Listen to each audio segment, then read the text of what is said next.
करिश्मा, रेशमा और मनीषा 3 बहनें हैं। उनका एक भाई भी है, मयंक। मयंक अपनी बहनों को बहुत प्यार करता है, लेकिन मयंक की पत्नी सविता इस मामले में मयंक से बिल्कुल ही अलग है। वो अपनी ननदों का जितना बुरा कर सकती है उतना बुरा करती ही रहती है और अपनी ननदों पर हुक्म भी चलाती है। करिश्मा, करिश्मा, तुमने अभी तक नाश्ता नहीं बनाया? तुम्हारे भैया को ऑफिस जाने में देर हो रही है। हाँ भाभी, बस अभी बनाती हूँ। करिश्मा, तुम ये ढीलापन छोड़ दो। कल को पराये घर जाना है। वहाँ अगर तुम इस तरह से काम करोगी तो लोग क्या कहेंगे कि माँ ने और भाभी ने कुछ सिखाया नहीं। और तुम्हारी दोनों बहनें कहाँ हैं? रेशमा मार्केट गई है और मनीषा सो रही है। क्या? सुबह के 8 बज रहे हैं और ये महारानी अभी भी सो रही है? ये कहते हुए सविता अपनी सास दुर्गा देवी के पास जाती है। माँ जी, देख रही हो अपनी बेटियों के तौर तरीके? क्या हुआ बहू, सुबह सुबह क्या कर दिया मेरी बेटियों ने? अरे एक तो अभी अभी उठकर किचन में गई है, दूसरी सुबह सुबह बाहर चली गई और तीसरी अभी तक सो रही है। क्या करूं मैं इन तीनों का, मैं तो परेशान हो गई हूँ। जा जाकर उठा उसे और रेशमा से मैं बात करती हूँ। सविता सीधा मनीषा के कमरे में जाती है और उससे कहती है, महारानी जल्दी उठो, सूरज सर पर आ गया है। भाभी थोड़ी देर और सोने दो ना, मैं रात को लेट सोई थी। वो क्या है ना, यूनिट टेस्ट चल रहा है। शराफत से उठती है या नहीं, या फिर पानी की भरी बाल्टी डालूं तेरे ऊपर? नहीं भाभी, मुझे बिस्तर में नहीं नहाना, उठती हूँ मैं। मनीषा जल्दी से उठकर बाथरूम में चली जाती है। सभी आराम से बैठकर नाश्ता कर रहे होते कि तभी रेशमा बाजार से हाथ में सामान लिए आ जाती है।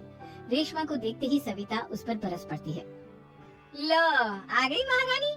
ऐसा भी क्या सामान लाना था जो सुबह आंख मलते ही बाजार की तरफ रवाना हो गई? भाभी, कल आप ही तो चीख रही थी कि घर का सारा सामान मुझे ही लाना पड़ता है, घर में किसी को भी किसी काम से कोई लेना देना नहीं है। अब मैं बाजार जाकर सामान ले आई तो आपको इस बात से भी तकलीफ हो रही है? देख रही हो माँ जी, अपनी बेटी की जुबान कैंची से भी तेज चलती है। और मयंक, आप तो कुछ कहेंगे नहीं अपनी लाडली बहन को? रेशमा, अपनी भाभी से ऐसे बात नहीं करते, चलो माफी मांगो। भैया, मैं क्यों माफी मांगू? आप भाभी से बोलिए ना कि हम पर कम हुक्म चलाया करे। हम इस घर की बेटियां हैं और आपकी पत्नी की ननद है, नौकरानी नहीं। लो कर लो बात, इनकी भलाई के लिए कुछ भी बोलो तो इन्हें बुरा लग जाता है। इस घर में यही इज्जत है मेरी। देख लो माँ जी, आपकी बेटी किस लहजे में मुझसे बात कर रही है। सविता वहाँ से चली जाती है। मयंक को बहुत गुस्सा आता है, वो भी वहाँ से चला जाता है। फिर करिश्मा रेशमा को समझाती है, रेशमा, तुम्हें भाभी से माफी मांग लेनी चाहिए थी ना। लेकिन दीदी, मैंने कुछ किया ही नहीं, तो मैं माफी क्यों मांगू? हाँ करिश्मा दीदी, रेशमा दीदी जैसे ही घर में आई भाभी ही उन पर चिल्ला रही थी। हाँ, मैं मानती हूँ कि गलती भाभी की थी। मैं तो इसलिए बोल रही हूँ कि भाभी ने माँ को तो पूरी तरह अपने वश में कर लिया है। वो हमारी बात सुनती ही नहीं। मयंक भैया हमारे लिए हमेशा खड़े रहते हैं, इसलिए उनकी बात का मान तो तुम्हें रखना चाहिए था ना। कोई फायदा नहीं दीदी, कुछ दिनों की बात और है, भाभी उन्हें भी हमारे खिलाफ भड़का देंगी। फिर वो भी माँ की तरह हमारी किसी बात का विश्वास नहीं करेंगे। इसी तरह सविता अपनी तीनों ननदों को किसी न किसी बात पर परेशान करती रहती थी। एक दिन मयंक अपनी तीनों बहनों के लिए गिफ्ट लाया। करिश्मा, ये तुम्हारे लिए हार का सेट। रेशमा, तुम्हारे लिए सुंदर सी ड्रेस। और मनीषा, तुम्हें किताबें पसंद है ना, तुम्हारे लिए किताबें लाया हूँ। थैंक यू भैया, थैंक यू भैया, थैंक यू भैया। करिश्मा, तुम्हारा नेकलेस कितना सुंदर है, ये भैया कहाँ से ले आए होंगे? मैंने भैया को 3 दिन पहले फोन पर ये डिजाइन दिखाया था और आज भैया ये ले आए। सविता तो अपनी ननदों के गिफ्ट्स देखकर जल गई और करिश्मा का नेकलेस तो उसे भी बहुत पसंद आया था। अपनी बहनों के लिए कितना अच्छा नेकलेस लेकर आए हैं, मुझे कभी कोई गिफ्ट नहीं दिया। मैं आज ही ये हार चुरा लूंगी। रात में सविता करिश्मा का हार चुरा लेती है और इसी तरह उसे अपनी ननदों की जो भी चीज अच्छी लगती वो उसे मांगती नहीं, बल्कि रात के अंधेरे में चुरा लेती। इसी तरह दिन बीतते गए और सविता ने मयंक के दिल में भी उसकी बहनों के लिए नफरत पैदा कर दी। एक दिन मयंक ने करिश्मा और रेशमा के लिए रिश्ता देखा और ये बात उसने घर में सबको बताई। माँ, करिश्मा और रेशमा के लिए बहुत अच्छा रिश्ता आया है, वो लोग कल इन्हें देखने आ रहे हैं। आप और सविता मिलकर सारी तैयारी कर लेना। ये सुनकर करिश्मा और रेशमा खुश हो जाती है, लेकिन सविता सोचती है, अगर इन दोनों बहनों की शादी हो गई तो घर और बाहर का काम कौन करेगा? मनीषा तो 1 नंबर की कामचोर है, उससे तो किसी बात की उम्मीद लगाना ही बेकार है। मुझे इस शादी को रोकना होगा। अगले दिन सभी लड़के वालों के स्वागत की तैयारी करने में लगे होते हैं। तभी मयंक अपनी बहनों से आकर कहता है, तैयार हो गई तुम दोनों?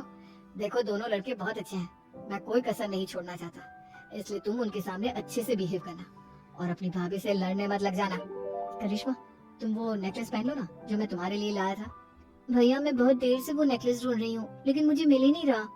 क्या तुमने नेकलेस खो दिया? तुम्हें पता भी है वो कितना महंगा था? तुम कोई काम ढंग से नहीं कर सकती। मयंक गुस्से में वहाँ से चला जाता है। थोड़ी देर बाद लड़के वाले भी आ जाते हैं। वो दोनों बहनों को पसंद कर लेते हैं और रिश्ता पक्का हो जाता है। लेकिन सविता के दिमाग में तो कुछ और ही खिचड़ी पक रही थी। वो पंडित जी के पास करिश्मा की कुंडली लेकर जाती है और उन्हें पैसे देकर करिश्मा की कुंडली बदलवा देती है। जब लड़के वालों के पास करिश्मा की कुंडली जाती है तो वो दुर्गा को फोन करते हैं। बहन जी, हमने करिश्मा की कुंडली अपने पंडित जी को दिखाई थी। आपकी बेटी की कुंडली नहीं बल्कि दोषों का पिटारा है।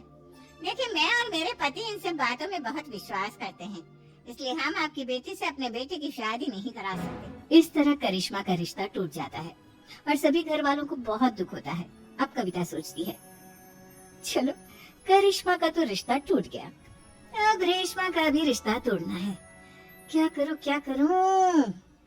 अब सविता आवाज बदलकर किसी अननोन नंबर से रेशमा की होने वाले ससुराल में फोन करती है। हेलो, मैं कौन हूँ कौन नहीं ये आपके लिए जानना जरूरी नहीं। बस इतना सुन लो कि रेशमा का 2 साल से किसी के साथ अफेयर चल रहा है। बस रेशमा का रिश्ता तोड़वाने के लिए सविता का इतना कहना काफी था। अब रेशमा का भी रिश्ता टूट गया। मयंक और दुर्गा देवी ने रेशमा को खूब खरी खोटी सुनाई और उससे बार बार उस लड़के के बारे में पूछने लगी। आप दोनों मुझे क्यों परेशान कर रहे हो? अरे कोई लड़का होगा मेरी लाइफ में तो मैं बताऊंगी ना। जब कोई है ही नहीं तो कहाँ से लाऊं मैं कोई लड़का? तेरे होने वाले ससुराल वालों को फोन किसने किया था? माँ मैं नहीं जानती किसने फोन किया था, मैं सच कह रही हूँ। मैं तो पहले ही कह रही थी इसकी लगाम खींच कर रखो, लेकिन मेरी सुनता ही कौन है? आप चुप रहिए भाभी, ये सब आपका ही किया धरा है। अब तीनों बहनों को विश्वास हो जाता है कि ये सब उनकी भाभी ही कर रही है। तीनों बहनें अपनी भाभी को सबक सिखाने के लिए एक वकील कर लेती हैं और घर में हिस्सा मांगा। देखो भैया, माँ बाप की जायदाद में जितना बेटों का हक होता है उतना ही बेटियों का, इसलिए इस घर के 4 हिस्से होंगे और हमें अपना हिस्सा चाहिए। मैंने तुम्हारे लिए क्या क्या नहीं किया और तुम इस घर में हिस्सा मांग रही हो?